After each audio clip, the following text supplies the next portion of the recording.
مع نهاية 2019 وبداية 2020 وسط عالم اتلخبط تماما وملاعب اتقفلت هي وأماكن كتير جدا، تحس إن الوقت وقف ساعتها. ولو جيت دلوقتي تسأل حد على 2019 هتلاقيه بيقولك احنا من بعد 2019 واحنا مش حاسين بالدنيا ولا فاهمين ايه اللي بيجرى، كل حاجة باظت حرفيا إلا فريق واحد بس، قلب الأسد اللي ما بيستسلمش، وهو النادي الأهلي اللي كتب التاريخ بإيده وسطر ملحمة جديدة بجيل جديد في دوري أبطال أفريقيا. عشان من 2020 لحد لحظتنا دي في 2025 الأهلي بيلعب 5 نهائيات متتالية في دوري الأبطال، بيفوز منهم ب4 وبيخسر بواحد بفعل فاعل والدنيا كلها عارفة. وقبل 2020 الأهلي كان 8 دوري أبطال، النهاردة الأهلي 12 دوري أبطال.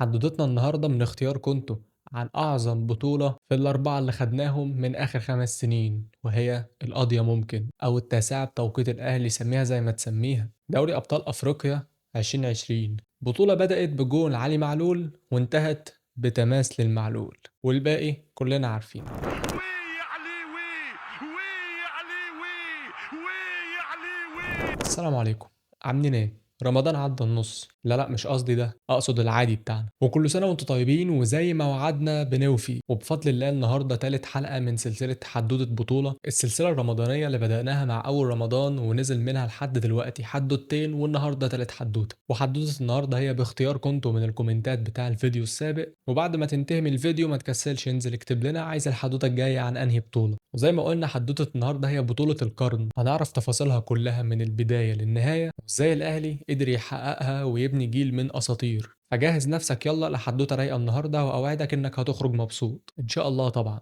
اهم حاجه تكون مخلص عباداتك قبل ما تشوف الفيديو ده، وما تنساش لايك وشير وسبسكرايب في القناه، واهم حاجه زرار الجرس خليه على كل الاشعارات عشان يوصلك كل فيديو جديد في ميعادنا. عايزين نكبر عيلتنا باذن الله، وبيكوا بعد ربنا هنوصل للي بنحلم له باذن الله. وهتلاقيني سايب لك لينك التيك توك في الديسكربشن، بتكلم هناك عن اهم الاحداث الرياضيه في مصر وبره مصر، وبنزل هناك فيديوهات بشكل شبه يومي ان شاء الله، يعني ريلز كده في اللذيذ منه. وهتلاقوا برضو لينك الانستا، انزلوا اعملوا لي فولو. وقبل ما نبدا ما تنسوش تصلوا على النبي افضل الصلاه والسلام، ويلا بينا فلنبدأ. بعد البطولة السابعة 2012 بطولة الشهداء اللي فزنا بيها على الترجي في رادس، وحكيناها في الفيديو اللي فات اللي سايب لك اللينك بتاعه في الديسكربشن والكومنت المثبت. بعدها على طول في 2013 وفي ظل توقف النشاط في مصر الاهلي بيلعب بطولة افريقيا تاني وبيفوز بيها المرة دي على حساب اورلاندو بايرتس في مصر. وبعدها بسنة على طول بنخرج من افريقيا في الادوار التمهيدية، ولكن بننزل على الكونفدرالية وبنفوز بيها لاول مرة في التاريخ، وبنكون اول فريق مصري يفوز بالبطولة، والمرة دي على حساب سيوي سبورت، وبقائمة مكونة من 16 لاعب بس، 11 اساسيين و5 على الدكه. ومن 2014 لحد 2017 الاهلي ما شافش النور في مشواره الافريقي، اجيال اتغيرت، مدربين كتير بتروح وتيجي، مجلس اداره بيتغير، حوارات كتير جدا، خصوصا ان ادائك المحلي ما كانش مستقر، يعني تنزل تكسب ماتش تتعادل التاني تخسر التالت عادي جدا، ولكن مع ذلك بتفوز بالدوري ل5 مرات متتاليه. 2015 بتخسر الكونفدراليه من اورلاندو بايرتس اللي انت لسه واخد منه دوري الابطال، و2016 بتخرج من افريقيا من دور المجموعات، يعني كده سنتين اسوأ ما يمكن. 2017 بتعمل موسم تاريخي في دوري الابطال وبتوصل للنهائي، ولكن بتخسر مباراة الوداد في كذا بفعل فاعل، فضيحة تحكيمية شهدها التاريخ. 2018 في قائمة مليئة بالإصابات بطولة وليد سليمان بتوصل برضه بالنهائي، بتفوز في الذهاب 3-1 وبتخسر في العودة 3-0، وبيفوز بالبطولة الترجي على حسابك. في 2019 بقى بتبدأها بأداء متذبذب إلى حد ما، وبتوصل لدور ال 16 بتقابل سان داونز، بتروح هناك في بريتوريا بتخسر بخماسية نظيفة لأول مرة في تاريخك الأفريقي. وفي مباراة العودة جمهور الأهلي بيرفع تيفو مكتوب فيه تلك الهزيمة ستدفعون ضريبتها ليوم يبعثون، الرسالة اللي بتتقابل بموجة من السخرية والاستهزاء خصوصا من غريمك التقليدي نادي الزمالك. ولكن أهو يا سيدي من بعدها ومحدش في أفريقيا شايف النور. على العموم أنت بتسكتهم كلهم إنك بتاخد الدوري المحلي 2019، واللي فيه الخطيب بيعمل صفقات قوية جدا في محاولة منه إنه يصلح الوضع شوية، بيجيب الشحات من العين، بيجيب رمضان من إنجلترا، بيجيب اليو ديانج، بيجيب محمود وحيد، بيجيب محمد محمود، بيجيب محمد مجدي قفشه، بيجيب محمود متولي، بالاضافه لكهربا في يناير 2020. يعني يعتبر ميركاتو تقيل جدا عشان نبدا بيه بطوله دوري ابطال افريقيا 2020، ونقول بسم الله ويلا بينا نشوف مشوار الاهلي من البدايه للنهايه. الاهلي بيفتتح البطوله بالدور التمهيدي قدام الفريق السوداني الجنوبي، يطلع بره واللي بيلعب مباراتي الذهاب الذهاب والعودة في برج العرب. المباراة الأولى يوم 11 أغسطس 2019 وبحضور 10,000 مشجع من النادي الأهلي اللي بيقدر إنه يتغلب على الفريق السوداني برباعية نظيفة. افتتحها الظهير التونسي علي معلول في الدقيقة 17 من ضربة جزاء خدها عمرو السولية، وبعدها في الدقيقة 32 انطلاقة من حسين الشحات بيعدي بين المدافعين وبيخش بين منطقة الجزاء بيلعبها عرضية لوليد أزارو اللي بيسجلها في المرمى. في الدقيقة 48 عرضية من السولية من ناحية اليمين على راس وليد أزارو والهدف الثالث للأهلي. عشان في الدقيقة 92 وقبل نهاية المباراة عرضية من علي معلول بيستلمها أحمد الشيخ وبيرقص المدافع ترقيصة روعة وبيلعبها ار2 في الجول، ويعتبر كده الأهلي صعد بنسبة 99%. عشان يوم الجمعة 23 أغسطس وعلى ملعبك برضه في برج العرب الأهلي بيقسو على فريق اطلع بره بتساعية نظيفة، يعني أنا مش عارف أقولها الصراحة بس الأهلي فاز 9-0. بيفتتحها صلاح محسن في الدقيقة 6 بعد عرضية بيريحها له الشحات وبيسجلها، وفي الدقيقة 19 1-2 حسين وقفشه جوه ال 18 بيلعبها حسين الشحات بوش رجله الخارجي في البعيدة، وفي الدقيقة 40 عرضية من قفشه لأجاييه اللي بيلعبها من لمسة واحدة لصلاح محسن وبيسجل بيها الهدف الثالث،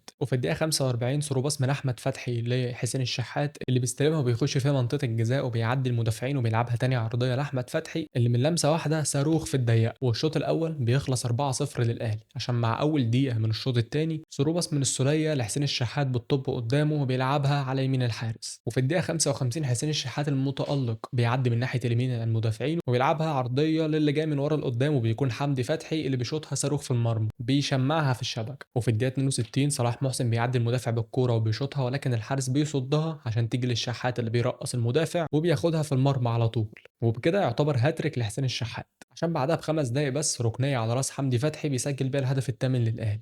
وفي الدقيقة 81 جيرالدو بياخد ثرو باص من الشحات اللي بيلعبها عرضية ولكن بتخبط في المدافع بتاعهم وبتخش جون وبتحسب للمدافع، وبكده المباراة بتخلص 9-0 للنادي الأهلي، والأهلي بيصعد لدور ال 32 بفوز 13-0 في مجموع الماتشين. وبعد المباراة بيمشي لاسارتي من تدريب الأهلي وبيتولى مكانه السويسري ريني فايلر. يا ريني فايلر احلى ايام والله. يوم السبت 14 سبتمبر الاهلي بيسافر غينيا الاستوائيه وبيلعب فريق كانو سبورت وبيفوز هناك 2-0. هدفين افتتحهم اللاعب صلاح محسن في الدقيقه 65 من عرضيه قفشه، وبيعزز التقدم وليد سليمان في الدقيقه 84 من العرضيه لاحمد فتحي، عشان يجي يوم السبت 28 سبتمبر على استاد برج العرب والاهلي بيكسب برباعيه نظيفه افتتحها اليو ديانج في الدقيقه 8 بعد لخبطه في منطقه الجزاء، وفي الدقيقه 48 عرضيه من محمود وحيد على راس جونيور اجاي وبيسجل بيها الهدف الثاني، وفي الدقيقه 55 عرضيه من احمد فتحي بيستلمها حسين الشحات وبيرقص المدافعين وبيسجل الهدف الثالث، وقبل نهايه المباراه تحديدا في الدقيقه 88 عرضيه من ناحيه اليمين بيستلمها حسين الشحات وبيصلحها لصلاح محسن قدام المرمى اللي بيسجل بيها الهدف الرابع، وبيصعد الاهلي اخيرا لدور المجموعات بعد الفوز على كانو سبورت 6-0 بمجموع الماتشين، وبكده يكون الاهلي صاعد لدور المجموعات من الادوار التمهيديه بشباك نظيفه والامر اشبه ببطوله 2006 الشهيره اللي حكينا عنها في اول فيديو في السلسله. هتلاقوني برضو سايب لكم اللينك بتاعه في الديسكربشن او في الكومنت المثبت. بيقع الاهلي في مجموعه صعبه وبتضم النجم الساحلي التونسي والهلال السوداني وبلاتينيوم الزيمبابوي. بيفتتح الاهلي دور المجموعات يوم الجمعه 29 نوفمبر قدام النجم الساحلي وفرادس بيطرد ايمن اشرف في الشوط الاول وبيخسر الاهلي 1-0 من النجم الساحلي في اول مباراه له في دور المجموعات. يوم الجمعه 6 ديسمبر 2019 الاهلي بيقابل الهلال السوداني في استاد السلام وبيكسب اول مباراه له في دور المجموعات 2-1، هدفين حسين الشحات عرضيه محمد مجدي قفشه وهدف الثاني رمضان صبحي من ضربه جزاء. يا رمضان صبحي احلى ايام والله. تعرف ان انا وحشتني حاجه بحبها، بكلمك بامانه والله. يوم السبت 28 ديسمبر وعلى نفس الملعب استاد السلام الاهلي بيقابل بلاتينيوم وبيفوز المباراه 2-0. الهدف الاول لوليد سليمان بعد عرضيه روعه من علي معلول، والهدف الثاني برضه للحاوي وليد سليمان بيسجلها من ضربه جزاء حصل عليها احمد الشيخ. عشان يوم الاحد 11 يناير الاهلي بيسافر لزيمبابوي بيلعب هناك مباراه بلاتينيوم وبيتعادل هناك 1-1. بيجيب الجون مروان محسن قبل نهايه المباراه، جون حلو الحقيقه، والاهلي بيفلت من الهزيمه الثانيه له في دور المجموعات. يوم الاحد 26 يناير وعلى استاد السلام الاهلي بيلعب المباراه اللي قبل الاخيره قدام النجم الساحلي اللي كسبك في اول مباراه في رادس، ومباراه مهمه جدا في تحديد مصير المجموعه، وانت يعتبر باشد الحاجه للثلاث نقط عشان تصلح موقفك في المجموعه بعد يعتبر ما خسرت 4 نقط في 4 ماتشات، والاهلي بينزل الماتش كله متقفل وفرص ضايعه لحد اللحظه اللي بتحسم الماتش، واللقطه المشهوره بجمله التاسعه بتوقيت الاهلي وباقدام اجاي بعد هجمه غريبه جدا بجمله بقى الفرص الضايعه، حرفيا هجمه بثلاث ارواح بيبداها احمد الشيخ بتفلت منه تروح لحسين الشحات بيشوطها بتتصد من المدافعين ولا من الحارس بتترد لاجاي اللي بيشوطها بطريقه عجيبه جدا وبتيجي في المرمى، والاهلي بينهي المباراه 1-0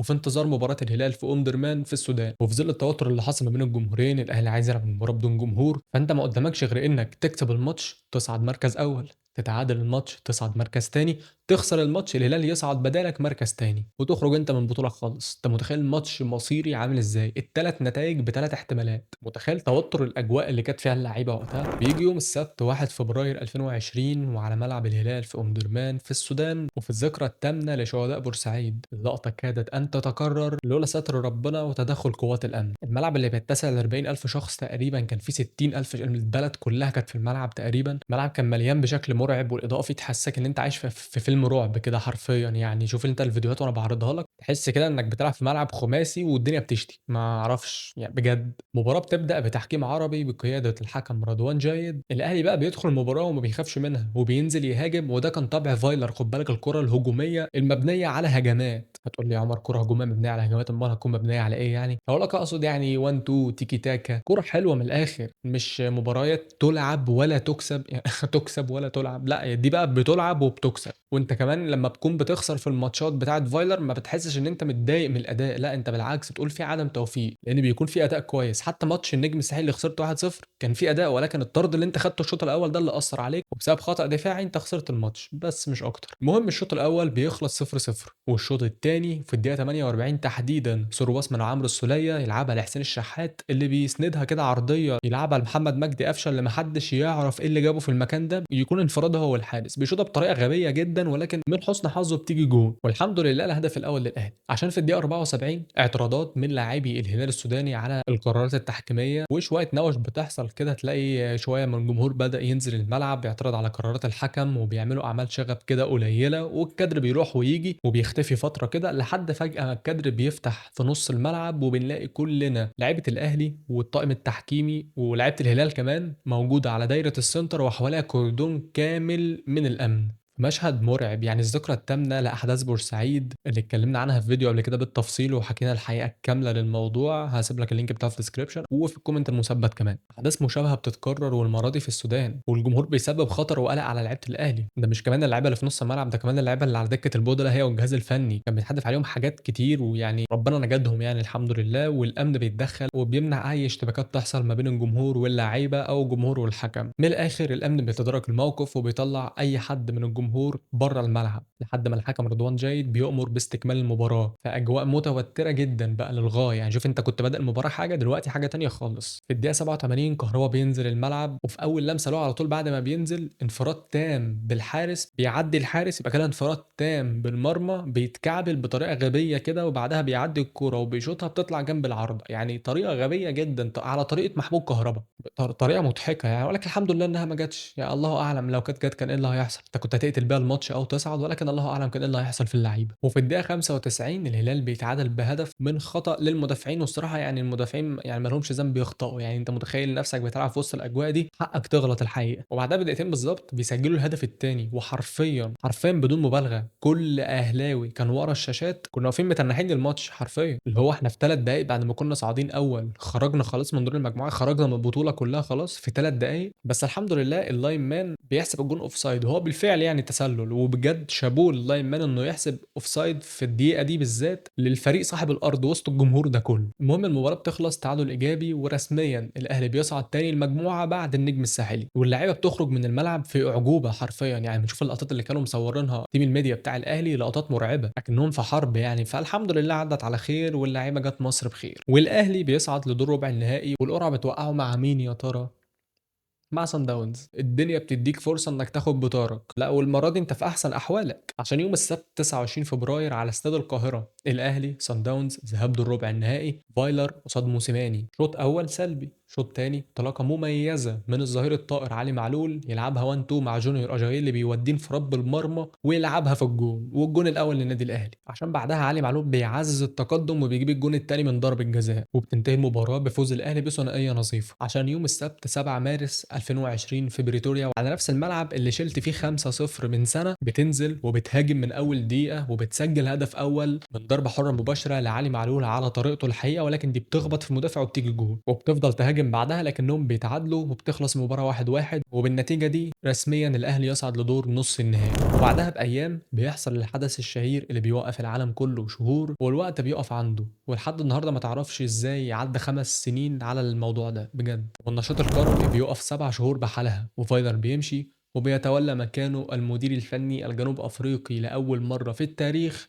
البيتسو موسيماني، المدير الفني السابق لنادي سان داونز اللي كسبك 5-0 من سنة. يوم 17 أكتوبر 2020 مباراة نص النهائي في مركب محمد عبد المنعم، أقصد في مركب محمد الخامس، الأهلي والوداد. الشوط الأول بيبدأ غلطة دفاعية من دفاع الوداد، محمد مجدي قفشة بيستغلها وبيجيب منها الهدف الأول. بعدها بتيجي ضربة جزاء لفريق الوداد ومحمد الشناوي بيتألق وبيصدها. وفي الشوط الثاني بتيجي ضربة جزاء للنادي الأهلي، علي معلول بيسجلها والمباراة بتنتهي 2-0 للنادي الأهلي، عشان تيجي مباراة العودة يوم الجمعة 23 أكتوبر وعلى استاد القاهرة. وفي الشوط الأول كورة ثرو باص من عمرو السولية بيستلمها مروان محسن انفراد، واللاين مان بيرفع اوفسايد، ولكن فيكتور جوميز الحكم الجنوب افريقي ما بيصفرش وبيدي اتاحة الفرصة. مروان محسن بيسجل الهدف في وسط ذهول من دفاعات الوداد اللي هم واقفين اصلا مستنيين القرار، ولكن الحكم بيرجع للفار وبيلاقي ان الكرة فعلا ما فيهاش اوفسايد وبيحسب الهدف الاول للاهلي. وقبل نهاية الشوط بدقائق كرة ركنية للوداد بتتشتت من دفاعات الاهلي، بيفتح سبرنت جبار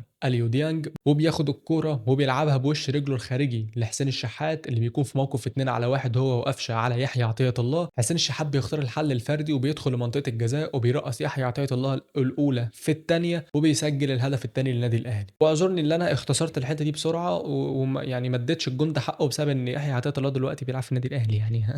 في الشوط الثاني ضربه ركنيه للنادي الاهلي بيسجلها ياسر ابراهيم، وبكده 3-0 للاهلي. لحد قبل نهايه المباراه بيسجل الوداد هدف حفظ ماء الوجه، تخلص المباراة 3-1 والأهلي بيصعد للنهائي أخيرا بالفوز على الوداد 5-1 في مجموع الماتشين، عشان يجي اليوم الموعود، اليوم المشؤوم اللي الزملكاويه كلهم نفسهم يمسحوه من ذاكرتهم، نفسهم اليوم ده ما يجيش، نفسهم اليوم ده ما كانش يكون موجود أصلا بالنسبة لهم. نهائي القرن الجمعة 27 نوفمبر 2020، كلاسيكو العرب، مباراة نهائي دوري أبطال أفريقيا ما بين الأهلي والزمالك، زمالك والاهلي، ونهائي دوري الابطال لاول مره من مباراه واحده وعلى استاد القاهره. الجزائري مصطفى غربال حكم المباراه، وفي الدقيقه 5 انطلاقه من حسين الشحات في انطلاقاته اللي على الناحيه اليمين بيحاول يلعب عرضيه، ولكن الدفاع بيطلع الكوره ضربه ركنيه. وفي كوره متفق عليها في التدريبات علي معلول بيرفع عرضيه يلعبها عمرو السوليه بدماغه في المرمى وبيحرز الهدف الاول للنادي الاهلي، وافتتحناها بدري قوي عشان قبل نهايه الشوط الاول شيكابالا بيعدي من لعيبه الاهلي من ناحيه اليمين وبيجيب جون ولا اروع ارتو في البعيده، جون كده من اجوان شيكابالا الحقيقه. والشوط الاول بيخلص تعادل ايجابي 1-1. وفي الشوط الثاني بتبدا المعمعه، كره هنا على كره هناك، واللي كان اقرب من المرمى كان نادي الزمالك لحد ما بتيجي كره وان سري بين قفشه لاجاي لمعلول اللي بيلعبها عرضيه ارضيه، بتيجي لحسين الشحات في مكانه قدام الجون فاضي، ولكن بيختار انه يلعبها في القائم الايسر، ومحمود علاء بيطلعها ركنيه، حرفيا ساب الجون كله لعبها في العرض. ودي يعني انا مش بقول لك ايه ان هو في الستة يارده، لا الكره كانت من على خط الجون يعتبر. وبعدها ب 10 دقائق انطلاقا من زيزو في نص ملعب النادي الاهلي بيشوط كره الصاروخ بتكسر القائم الايمن للشناوي، والماتش بيفضل رايح جاي لحد الدقيقه 85، تماس للمعلول والاكسترا تايم قريب، ولكن احذروا الكي او. كره عرضيه من عمرو السوليه لكن ترجع كره بالراس من محمود علاء بشكل خاطئ، يجي لها قفشه ويستلمها بركبته او بفخده ويلحقها على طول قبل ما تنزل الارض يشوطها شومه في المرمى، وقال لك احذروا الكي او. ودلوقتي بيقول لك ايه؟